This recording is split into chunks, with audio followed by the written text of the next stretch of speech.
Mari menanam, bersedekah oksigen, sambil panen si raja buah. Butuh keperluan berkebun durian, mulai dari bibit, pupuk, perlengkapan kebun, konsultasi, dan apapun itu seputar durian, pastikan hanya ke AA Kadu Tasikmalaya.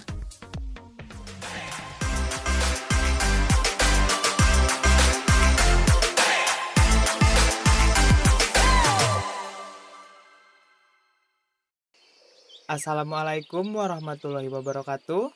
Kembali lagi bersama channel AA Kadu Tasikmalaya. Kali ini kita kedatangan teman-teman dari SMK Miftahul Ihsan Kota Banjar. Sekaligus jalan-jalan sambil belajar di kebun AA Kadu Tasikmalaya. Kita akan belajar observasi di kebun durian Akadu. Sebelumnya perkenalkan, nama saya Cep. Kebetulan di Akadu saya sebagai kreator dan marketing di kebun durian ini. Dan yang akan mendampingi adik-adik ada Bapak Acang dan Bapak Naim. Kebetulan Bapak Naim di sini ada kepala kebun kita, itu wakil kepala kebun. Nah, jadi nanti teman-teman adik itu dari SMK Pertanian ya. Nah, nanti bisa sambil kita jelaskan tentang penanaman dan lain sebagainya, bisa sambil tanya-tanya kepada Bapak yang dua ini. Jadi Akadu itu adalah kebun durian yang berada di Tasikmalaya. Luas kebun kita secara keseluruhan kurang lebih 20 sampai 22 hektar. Nah, itu tersebar di beberapa titik di sini. Nah, yang adik-adik injak sekarang ini adalah Blok Wahyu ya. Ya, namanya Blok Wahyu, ada Blok Bawo dan lain sebagainya. Nah, kalau untuk lokasinya sendiri ini berada di Kampung Cibanasih, Kecamatan Tanjung Jaya, Desa Cikesal, Kabupaten Tasikmalaya. Macang, sekarang silakan mau ke Anem apa Macang? Macang aja. Bibit yang bagus diantaranya harus seedling yang kokoh. Seedling itu adalah biji yang tumbuh lalu ini diokulasi dengan durian yang bervarietas. Yang kedua media tanam. Media tanamnya ini pakai busut atau gundukan, dikarenakan kalau apalagi di tanah merah, kalau sistem lubang itu akan menyimpan air lebih lama dan akan terjadi busuk akar yang diakibatkan gendangan air itu. Makanya kita memilih metode sistem gundukan seperti ini. Yang kedua, untuk meningkatkan kesuburan tanah, memperbaiki pH-nya jangan sampai asam. Bibit durian yang bagus itu bibit yang dari biji atau dari bagaimana? Coba dijelaskan Macang. Bibit populasi adalah top poking yang durian lokal yang sudah disambung dengan yang varietasnya premium. Di antaranya seperti ini Nusaki. Kalau misalnya kita udah dapat biji, udah siap okulasi, baru kita mendapatkan kualitas yang premium.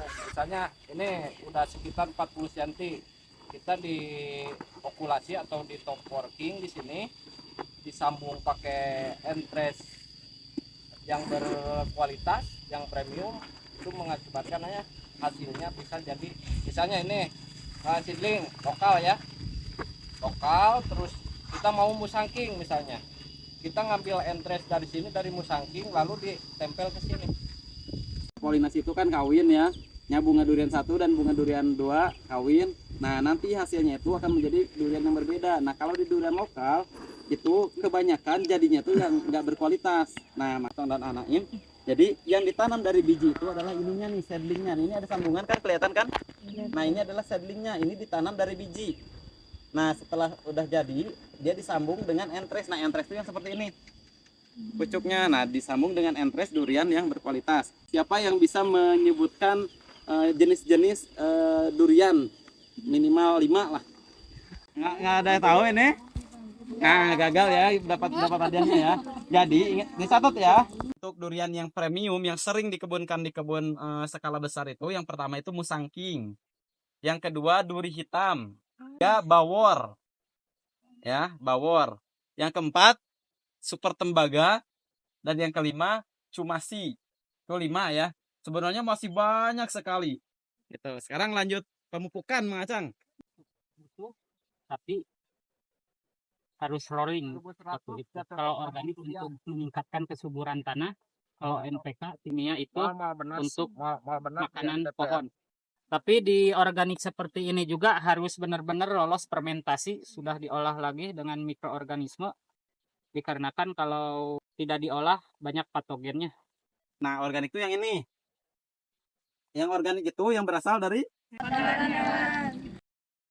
Kebutuhan airnya ketika kemarau harus dicukupi airnya, tetap menjaga kelembaban. Kenapa seperti itu? Karena di durian Akadu 3,5 tahun sudah berbuah, karena dicukupi airnya, dicukupi nutrisinya. Dan kita sebagai praktisi di kebun ditargetkan di fase vegetatif pohon bertambah 10 cm minimal per bulan. Makanya bisa tercapai 3,5 tahun berbuah. Tetapi juga jangan sampai menggenang di perakaran, apalagi sampai banjir. Itu. Jadi makanya tadi dijelaskan sama Mang Acang harus memilih tanah yang gembur. Tanah gembur itu di mana ketika ada air dia hanya melewat. Ya, dengan tanah berbatu, berpasir atau gambut. Jadi seperti itu ya. Nah, jamur Phytophthora ini adalah sosok yang menakutkan di petani durian karena memang serangannya begitu cepat, begitu mematikan sampai bisa pohon sekarat dan mati gitu. Siswa bertanya, kenapa lebih memilih menanam durian? Durian, kenapa kita tanam durian? Karena yang pertama, daerah kita, negara kita itu adalah habitat aslinya durian. Secara umum, Asia Tenggara itu adalah habitat aslinya durian. Dan tidak ada negara di luar Asia Tenggara yang bisa menanam durian. Hanya di Asia Tenggara seperti Malaysia, Thailand, Indonesia, mungkin Kamboja, Vietnam, dan sebagainya yang bisa. Dan yang paling banyak menanam durian itu ada 3 negara. Yang pertama Malaysia, yang kedua Thailand, yang ketiga Indonesia. Kenapa kita tanam ini? Karena prospek bisnisnya sangat tinggi. Karena apa? Karena yang makan durian itu satu dunia, satu planet ini. Tapi durian ini cuma bisa ditanam di negara kita saja atau di daerah kita saja. Makanya dari segi ekonomis, dari segi lingkungan dan lain sebagainya, durian ini memang layak untuk dikebunkan. Siswa bertanya, berapa perkiraan biaya untuk penanaman durian? Modal 30.000 ya. Makanya Neng dari sini bawa duit 30.000 beli bibitnya ya. Nanti tanam di rumahnya masing-masing. Durian itu makanya disebut investasi jangka panjang. Karena semakin tua semakin bagus dan biayanya tuh semakin murah. Siswa bertanya, untuk pemasaran durian, Akadu kemana biasanya? Baru memasarkan di media sosial saja, ya. Tapi nanti mungkin ketika kebun durian ini sudah berbuah semuanya, kita akan berkolaborasi dengan para penjual durian, store-store durian dan lain sebagainya. Tapi sejauh ini kita baru 2 kali membuahkan, kita masih jual secara pribadi dengan menggunakan media sosial kita yaitu Akadu. Nanti di follow ya Akadu. Apakah udah memfollow kita? Follow ya. Ya. Siswa bertanya, selama bertani problem, apa yang dialami selama ini? Ada banyak ya, ada banyak faktor ya. Ada dari alamnya sendiri, ada dari internalnya sendiri, ada dari lain-lain. Untuk dari alam, problem yang paling sering kita alami itu adalah perubahan iklim yang tidak menentu. Sehingga ketika perubahan iklim tidak menentu, serangan hamanya juga tidak menentu, dan juga penyakit mudah datang ke pohon. Nah itu yang pertama ya, dari segi alam. Di luar ada yang longsor kan, ada lain sebagainya, itu hal-hal biasalah dalam bertani ya. Terus selain itu juga ada misalkan langkanya pupuk, terus harga pupuk yang mahal, terus SDM yang mungkin terbatas dan lain sebagainya. Terus ada juga masalah finansial dan sebagainya. Masalahnya kompleks sekali, tapi ya bagaimana kita pintar-pintar untuk memanage masalah itu sehingga tidak terjadi apa-apa yang berarti di kebun durian. Jadi tadi masalahnya baik dari alam, dari internal owner atau SDM kita sendiri gitu. Jadi pohon durian itu adalah makhluk hidup. Salah satu cirinya makhluk hidup itu adalah berkembang biak atau meregenerasi dirinya ya. Nah, ini adalah salah satu contoh pohon yang sudah memasuki masa generatif. Ini umur 3,5 tahun. Yang tadi umur berapa? 9 bulan. Nah, 3 tahun setengahnya tuh seperti ini. Nah, kebetulan ini adalah sistem metode double planting. Double planting itu adalah 2 pohon di dalam satu, ini apa namanya? Busut ya. Busut. Dalam satu rungkun ya, dalam satu rungkun atau busut. Nah, kalau yang itu 3 berarti, kalau ini double, itu berarti kalau 3 triple. Yang satu berarti tunggal ya. Jadi ada tunggal, ada double, ada triple. Siswa bertanya ciri-ciri perbedaan dari setiap tanaman durian.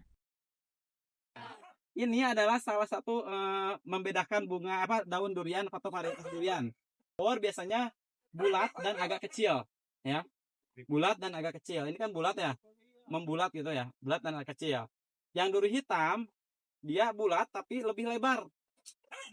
Ya, lebih lebar. Kalau warnanya sama sih ya. Nah, kalau yang musangking itu panjang-panjang. Biasanya seperti itu.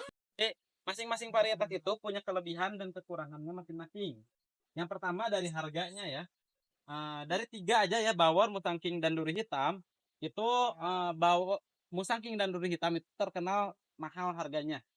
Terus dari segi perawatan pohonnya juga itu banyak kelebihan dan kekurangan. Jadi kalau kita tahu MDPL tanah kita berapa, kita akan menentukan jenis varietas apa yang cocok ditanam di tanah kita itu. Jadi musangking ini kelebihannya di tempat kita ini adalah cocok dengan tanah kita. Jadi cocok dengan daerah Akadu ini. Tuh. MDPL berapa durian itu cocok ditanam di Indonesia? Nah, yang ini sampai 800 ya. Jangan lihat buku kalau bisa ya, jangan lihat buku kalau bisa, tutup bukunya. Tutup. Coba sebutkan 3 varietas durian yang kalian ketahui. Neng, yang ini. Ya, Neng, ini. Durian hitam. Ya. Baron. Baron mah ini tetangga Abi ya tuh. Bawor. Ya, bagus. Ya. Terus lagi ya. Coba sebutkan obat untuk kanker batang.